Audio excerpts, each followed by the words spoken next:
பாலாற்றுக்கு நடுவுல தீவு பகுதியில சுமார் 1200 வருடங்களுக்கு முன்பு பல்லவ மன்னரால கட்டப்பட்ட சிவன் கோவில்.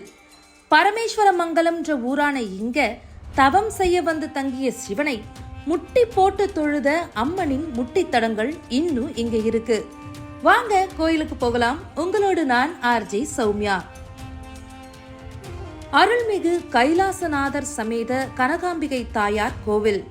இந்த கோவில் கிபி 7ஆம் நூற்றாண்டின் இறுதியில பரமேஸ்வர பல்லவ மன்னரால கட்டப்பட்டது. கோவிலுடைய தல வரலாற்றை அழகா நமக்கு விளக்கி சொல்றாரு கோவிலுடைய ஐயர்.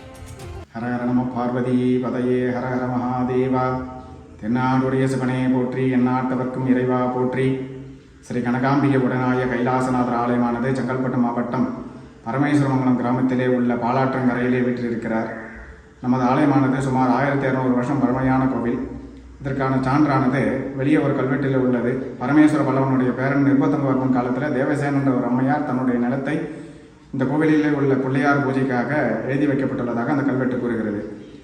மிகவும் பழமையான கோவில். அப்போ அந்த பிள்ளையாருக்கு முன்னிலிருந்தே சுவாமி இருக்கிறதா சொல்கிறாங்க.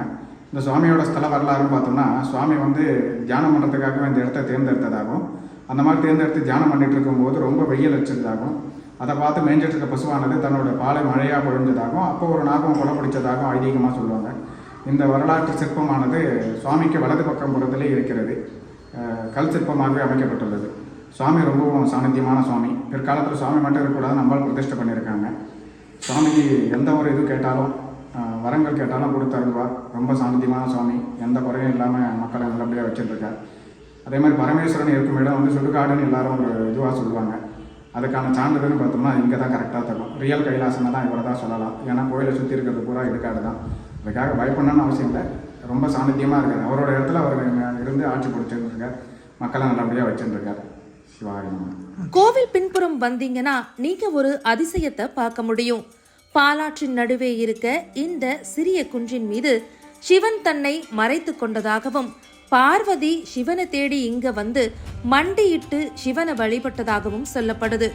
மீண்டும் இருவரும் ஒன்று சேர்ந்து கைலாசநாதராகவும் கனகாம்பிகையாகவும் இங்க பக்தர்களுக்கு அருள் புரியறதா சொல்றாங்க. இந்த சின்ன சின்ன குழிகள் தெரியுதுல, இதுதான் பார்வதியின் முட்டித்தடம்னு சொல்லப்படுது. பல்லவ மன்னன் நிருபதுங்கன் காலத்து கல்வெட்டின்படி 1200 வருட பழமையான 4 புறமும் தண்ணீரால் சூழப்பட்ட இந்த தீவு சிவன் கோவிலுக்கு விடிகாலை இல்லனா மாலை நேரத்துல வந்தீங்கன்னா உங்களுக்கு ஒரு செம வைப் கிடைக்கும். கோயில்ல காலை 8 மணி முதல் 10 மணி வரைக்கும், மாலை 4 மணி முதல் இரவு 7 மணி வரைக்கும் பூஜைகள் நடக்குது.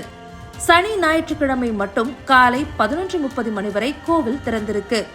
கோவிலுக்கு போகிறதுக்கான கூகுள் மேப் லிங்க் டிஸ்கிரிப்ஷன்ல தர பாருங்க. தொடர்ந்து வரலாற்று சிறப்புமிக்க கோவில்களுக்கும் சுற்றுலா தலங்களுக்கும் என்ன ஃபாலோ பண்ணிக்கங்க.